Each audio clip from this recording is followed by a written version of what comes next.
Somehow the floor is the most natural place to film. Should I add in some mood lighting again? It's kind of bright blue. Kind of like the warm-up. Hello. Hey guys, welcome back to my channel. Today I'm just gonna do a super casual Q&A. I collected all the questions that you guys commented in my last vlog and some questions that came up. So yeah, just grab a cup of tea, or if you're maybe cleaning or doing work, you can just listen to this in the background. I'm drinking this tea called, I forget what it's called, I'll put it on screen, but my parents or my dad feels very strongly about this tea that it has a lot of health benefits, so I'm drinking it, but mainly because it tastes good. It's like a little bit sweet. Anyways, let's get started. So I don't really know how to order these. I just picked the questions and kind of grouped them into like related categories since there's a lot of similar questions. So the first thing I'm going to talk about is jobs. So someone asked me, what is it that you and your partner do for work? So I work in marketing. I graduated from university with a bachelor's of business administration, was a specialist in marketing, and I always been doing marketing. It's been like six years now, I think. And Nate studies medicine right now, but he goes to school north in the UK, so that's why we don't live together. Just for me, for marketing personally, there's more opportunities in London, so I chose to stay here, and then he comes and visits me over the weekend. And then related to that, someone asked me, so what are your duties as a marketing manager and how did you find the job? So how I found the job first. So it's kind of complicated. I basically, when I first came here, I was still working for my company in Canada, because since a few months like before I came here, Nate accepted his offer, so I knew that he was coming here, and I really wanted to work in another city, so I thought it'd be the perfect opportunity for me to move to another city and not be completely alone as well. So I was totally up for moving to the UK with Nate and like just live separately. Like I'll live in London and he'll live where his school is. With my current company, I've been with them for quite a while, so like, you know, I have good rapport with them. So at the time I was exploring potentially changing careers, and they were kind of giving me the opportunity to do that, to work on projects that are normally not marketing. So I wanted to stay with them a bit longer, and like at that time we were all remote, so I asked the company if it's okay if I work remotely from London. My immediate team was okay with it, but HR basically was like, you know, there's like tax regulations, and this was at the beginning of the pandemic, so people didn't even know how long it was gonna last, and you know, like what are the implications of like, you know, bringing data overseas and things like that. So in the end they were like, no, if you work full-time we can't be held responsible for you to go overseas, and we can't allow it.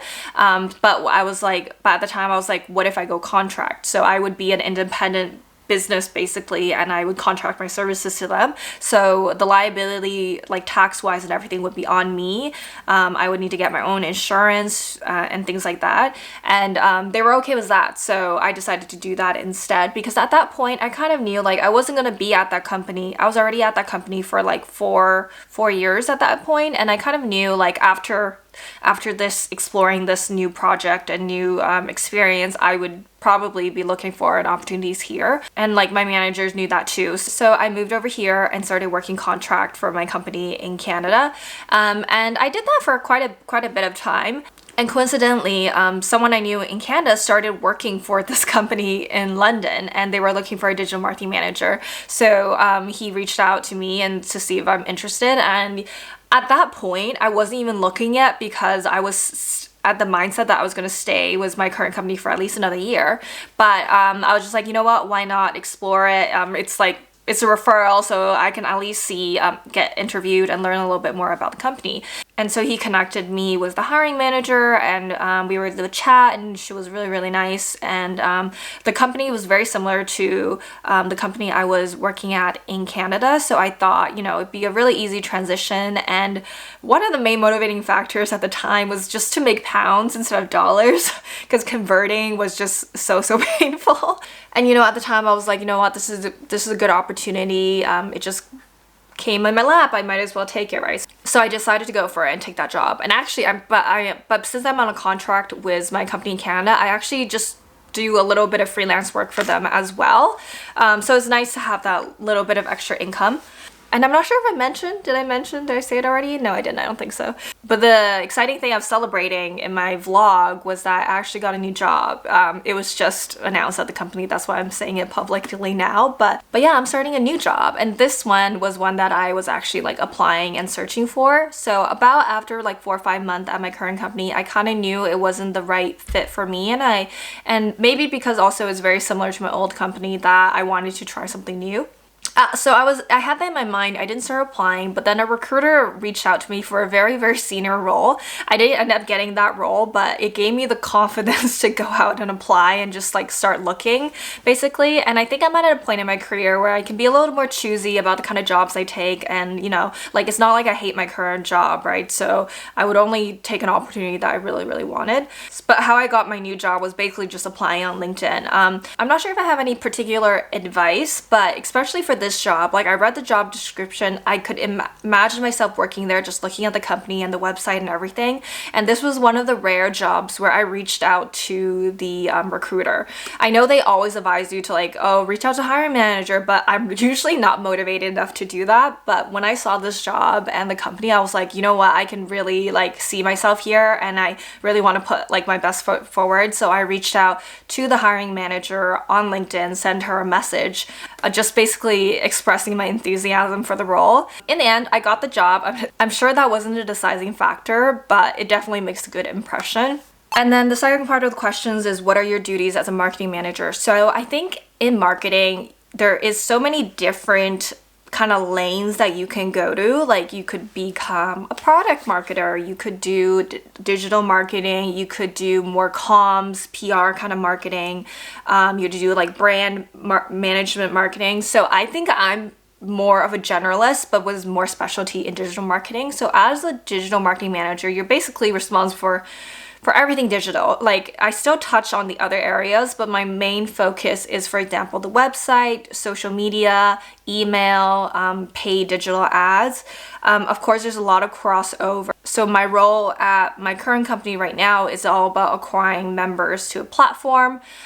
So that is through email, through paid ads, through content. Yeah, so everything you see online for a brand, basically, that's what a digital marketing manager would be looking after. Okay, it's getting darker. I only answered one question. Oh, my foot's asleep. Oh my God. Okay. But yeah, actually that question gives me an idea. Maybe I should do like what I do in a day at work or something, or like the day in the life of a digital marketing manager. I don't know. Maybe I'll do that when I'm back from my Paris trip. The next question someone asked is, so do you work in London? Yes, I do work in London. My current job is basically, you can be remote if you want to. You can go in the office when you want to. We have also a co-working membership, so you can go into different locations and not the main office. But yes, I work in London, and my new job is also in London. This video is going to keep getting darker and darker because I'm filming at like sunset. Anyway, so the second part of her question was, how did you move?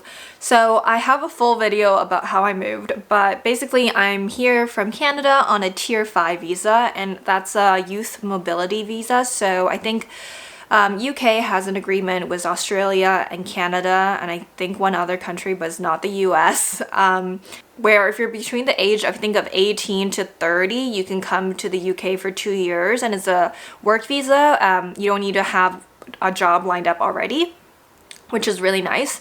And yeah, so I'm on that visa right now. With my new job, they already agreed to sponsor my visa going forward. So I'm actually coming up to the end of the 2 years in September of this year. So yeah, so if you want to stay after 2 years, you do need to find a job that sponsors you. And there is actually a list of companies that have sponsored, like who have the license to sponsor. It's not that expensive for a company to apply for this license, but it's just like, would they go out of the way to hire you to go get this license? Usually it's easier if you go for a company that already has a license. And there's quite a bit of companies, but definitely not a lot of smaller companies or non-tech companies don't get this license because they can just hire UK citizens or European citizens that have their like resident permit thingies, I think. The next question is, oh, and she also asked, am I a freelancer? So I do freelance work. Like I said, I still work for my company in Canada, just 10 hours a week. I'm actually lessening that now because I just don't know, because it is kind of a lot of work, and I do YouTube, so it's just, I think I have a little too much going on, and I need to start saying no, no here and there. So yeah, I'm lessening those hours though, but I do a little bit of freelance work. The next question is, what travel destinations are on your bucket list? Oh my god, so many. I think next on my list, so I'm going to France next week. I've already been. There's so many places in Europe that I want to go to before, like, I'm probably going to move back to Canada at some point, I think. I don't know, you never know, but I definitely want to see like all the European countries. There's so many places in like Italy that are so beautiful, in France as well.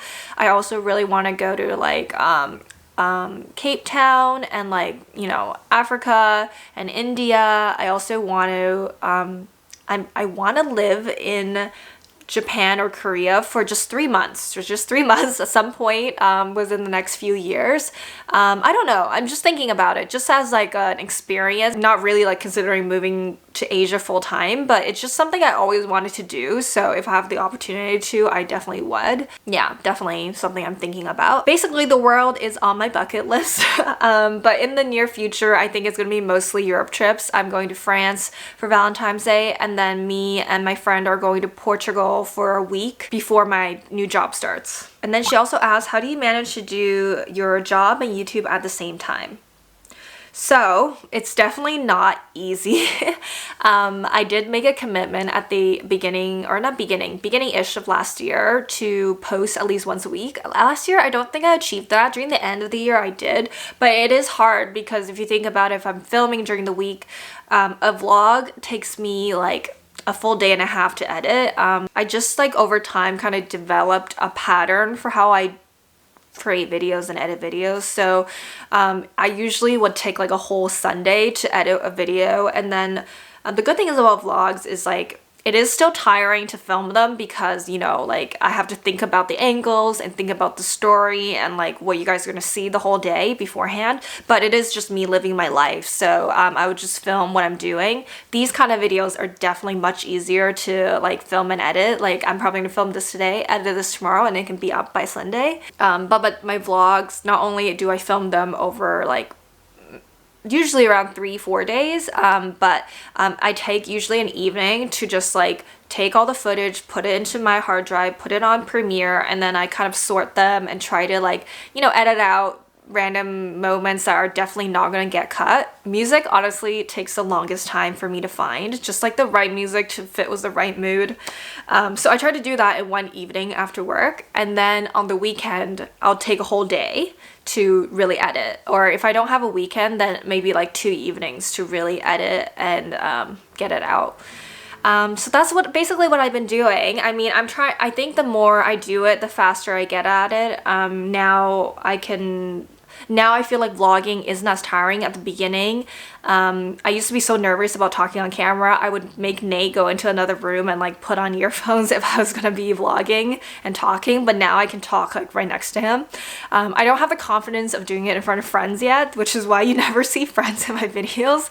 If anything, it's just like us at like dinner, us at lunch, because it's just so awkward to be like, hey guys, I'm at lunch with so-and-so, especially if your friend is not into like social media and like YouTube. So anyways, we'll see if I get better at that. On my trip to Portugal, I'm definitely gonna have to give it a try. But yeah, I think if you want to do YouTube and have a full-time job, you kind of have to love it. Like you kind of have to love editing and like making videos and have like, you feel really satisfied just by posting videos. Like I've been technically posting videos for a long time, just not consistently. And I think I finally found a way that I can make content consistently, and yeah, I really enjoy doing it, so it doesn't feel like work when I have to work on it after work or on the weekend. So the next question is, planning on moving to the UK for work, any suggestions on where to live if my workplace is in central London? So I think I answered him already, but I thought this was a good question to bring up, that my biggest tip for this is basically you should try to live just one line, like on the same line as your work.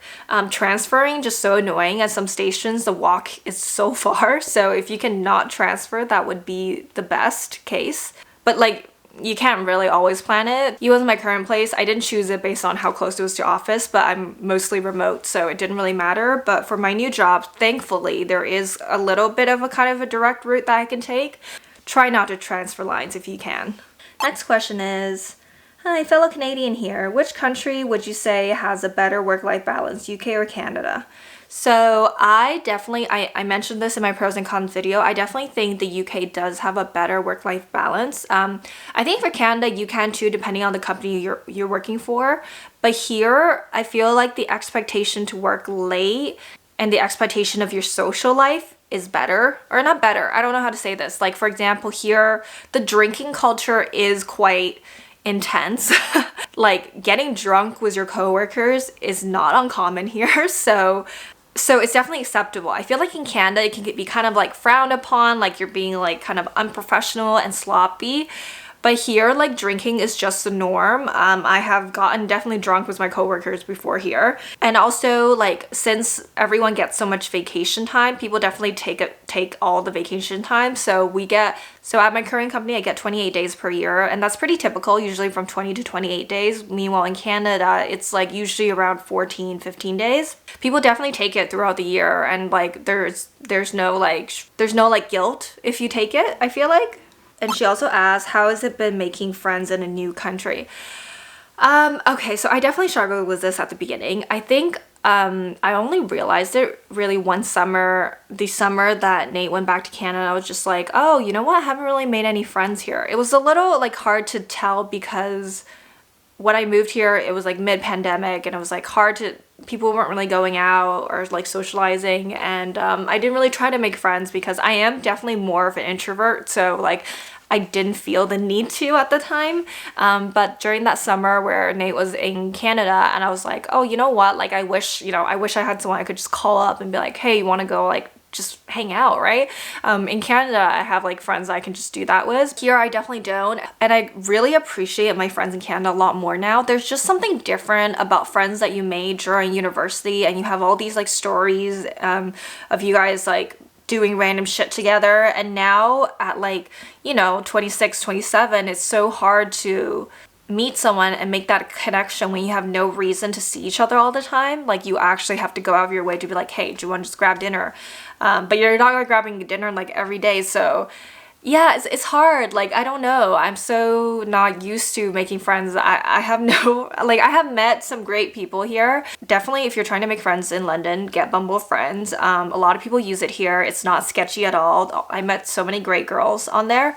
But it's just definitely hard to get like really close to someone if you're not like living next to each other, if you don't work together. It's a lot of work. I don't really know. Like, I have met one or two people where I like really clicked and like we're good friends, but it's still not to the extent of my friends in Canada, I think. So yeah, I don't know. I've only been here for a little over a year, and I'm not that social, so maybe I haven't tried hard enough, but I'll update you guys later. The next question is, can you drop your skincare routine? What foundation do you use?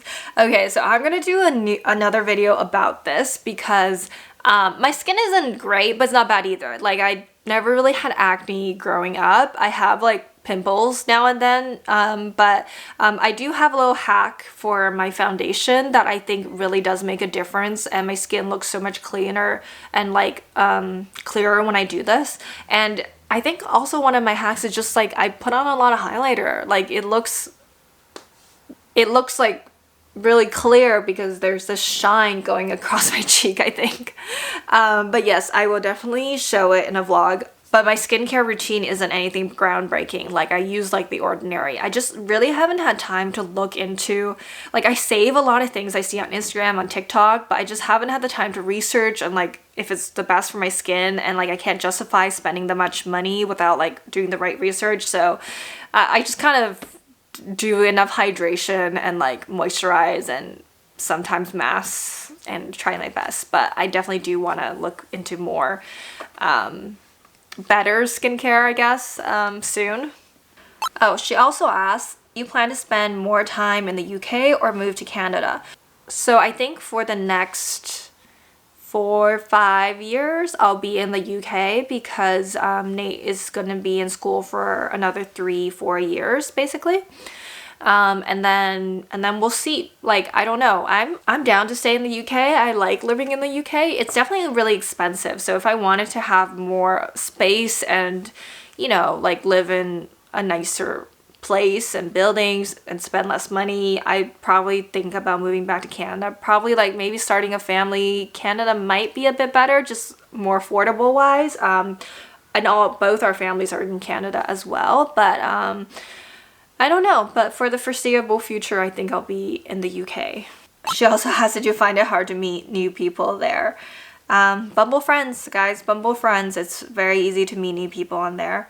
And she also asked, did you find people to be pretty welcoming to foreigners? So generally, I have felt that everyone's been really welcoming. Like, I haven't experienced much like racism or anything. I definitely think there's less Asians here than in Canada, but yeah, like there's just so many expats here, and I feel like in London, there's a lot of Europeans as well. So it's just like, if you're talking about foreigners, there's people from Europe, there's people from US, there's people from Canada. So I feel like people are generally very welcoming.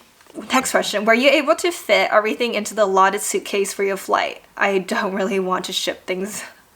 So I did, but I really pared down my stuff. Like, I basically only brought clothes because I don't know what other things you're thinking about bringing, but for example, electronics, most of them won't work here unless you get an energy converter, and those things are kind of expensive and like really chunky and big. So if you're trying to use any like household products, you might as well just buy them new here.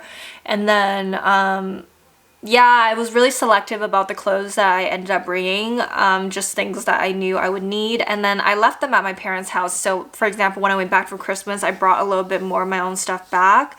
So it kind of depends. I was overweight on both my luggage, but I paid like $200 and it's fine. So it just kind of depends on how much stuff you have, honestly. I just brought clothes, my camera equipment, my laptop, and that was about it, and some like random utensils and stuff, but and makeup. But yeah, just I think you can make it work if you wanted to. Her second question was, are you an introvert? If so, how has moving to a tightly packed city like London been for you? So although I think I am an introvert, I do like the hustle bustle of a city, if that makes sense. Like, I stay at home a lot. I enjoy being in a crowd. I think the introvert part of me is more like the anxiety of talking to people and like the fear of being awkward and saying the wrong things. I don't mind being in a crowd, but yeah, like I love it here, and I like being in the hustle and bustle as long as I don't have to be like the main character.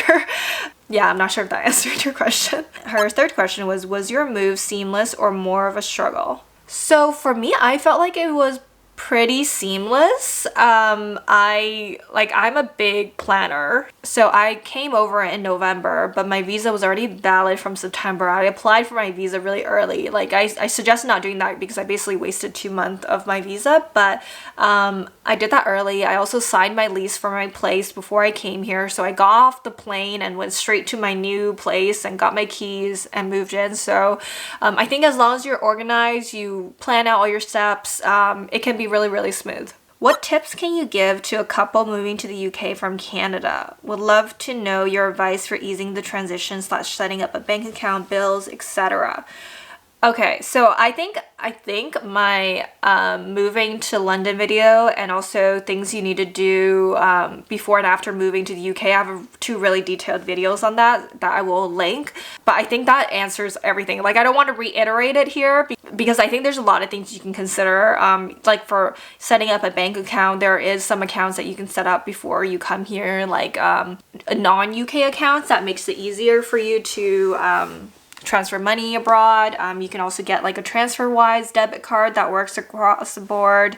Also, I wouldn't like panic too much because as long as you have a Visa or MasterCard, it's not like you can't get things done, but you do need direct debit to set up a lot of bills and stuff. So anyways, I'm gonna link those videos up here if you want to learn more. Okay, it's getting really dark. I think I need to increase the lighting. One sec. Okay, yeah, it's better. Anyways, and then the next question. So does the youth mobility visa allow you to travel within other countries in Europe as well? So yes, as long as your country, the one you're a citizen of, is allowed into those European countries, you're allowed in. I think travel is more linked to like your home country than your visa. Another question, what app do you use to track all your expenses? So I get this a lot, but I created a budget spreadsheet that's what I use. I'll link it in the cards here. I'm gonna get it right this time. It's over here. And I'll link it in the cards there.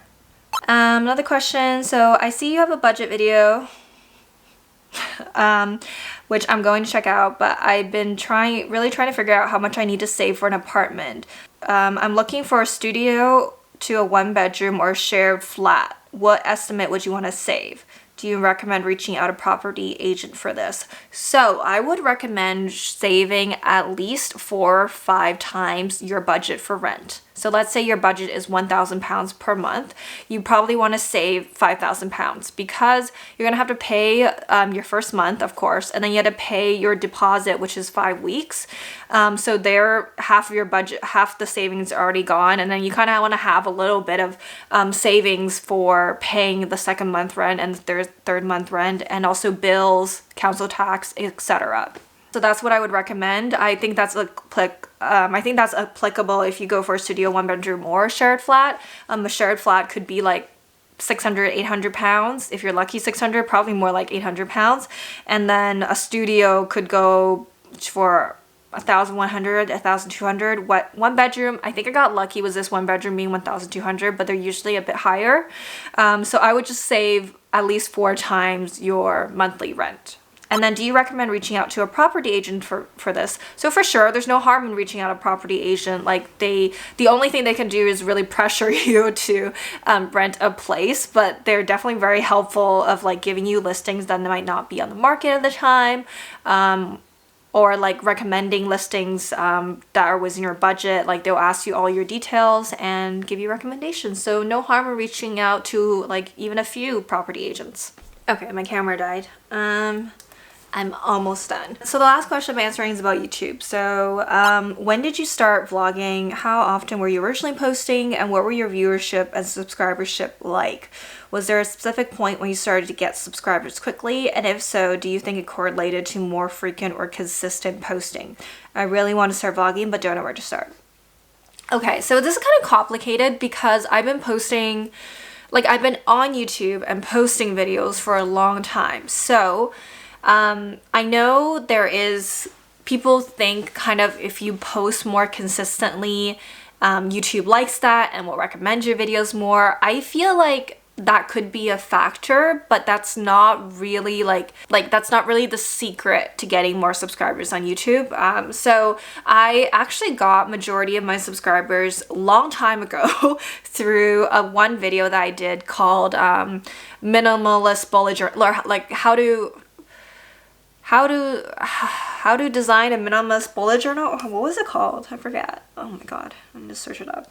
It was called How to Plan a Minimal Bullet Journal. So this was 5 years ago. So I think at this time, like bullet journaling was just starting. So one of my video was like, not one of the first, but one of the ones that focused more on minimal style rather than like doing designs and stuff. So I don't know what happened there, but it really went viral. Like, not like viral, I guess. It has like a little under 500k views. And there was a point where like that video just started taking off for some reason, and I got like a few thousand subscribers within a few days. So at that point I wasn't posting consistently. I was posting maybe like 2-3 times per year just for fun, just when I had an idea, not really like thinking about, you know, like growing a channel or anything. It was just like, oh, this would be fun to do, or I want to share how to do this, and that's kind of how I got started. Like if you look back on my channel, there's older random DIY videos, fashion videos, travel videos, things like that, and I was never really consistent about it.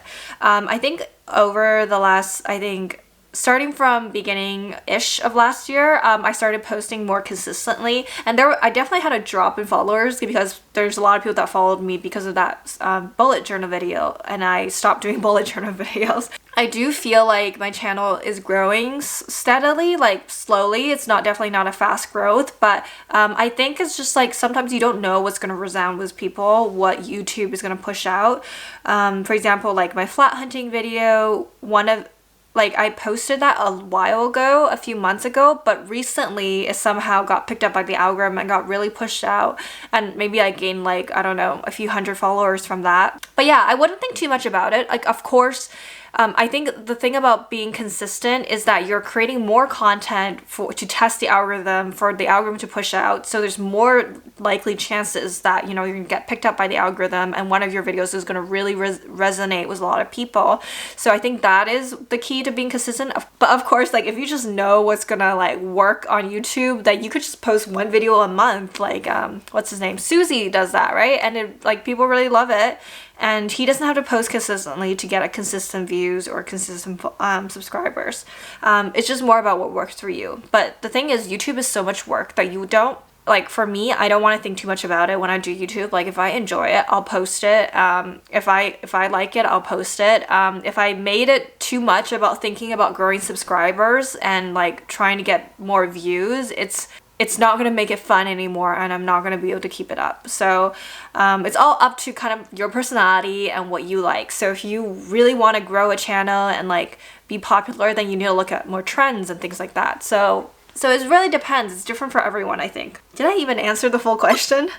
So when did I start vlogging? I started vlogging last year when I moved to UK. I actually lost all my footage from my first 2 weeks in the UK because I reformatted my hard drive. I was so mad at myself because it was actually quite interesting. Like I was moving here and the whole process of setting up my new flat, of quarantining and everything, but I actually lost all that footage by accident. But you know, I persevered and I kept vlogging. I wanted to start vlogging a long time ago, but I just felt like my life in Toronto wasn't very interesting, and I was living with roommates at the time, so I felt it was a lot harder to vlog and everything. But I look back now and I'm like, oh, you know what? I could have totally vlogged. Like my lifestyle isn't that much different than now.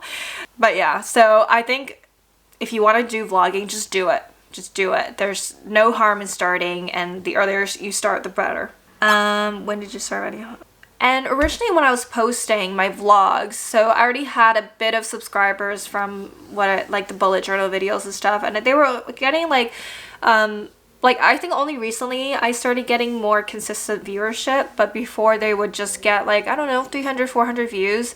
Like last year, that's kind of how my vlogs, how many views my vlogs get. Like I had a lot of subscribers, but they were really, really old. So it might be people that are not on YouTube anymore, because I haven't been posting videos consistently, and they also haven't been watching my videos like consistently. YouTube doesn't recommend me to them anymore. So there's a lot of different factors like that. So I wouldn't say my subscriber count now is accurate of how many people watched me or subscribed to me recently based on like the content that I post recently, if that makes sense. But yeah, I hope that answered all of your questions. If you have any more, leave them in the comments. If you like this video, please like and subscribe, and I'll see you guys in the next video. Bye. Paint the night.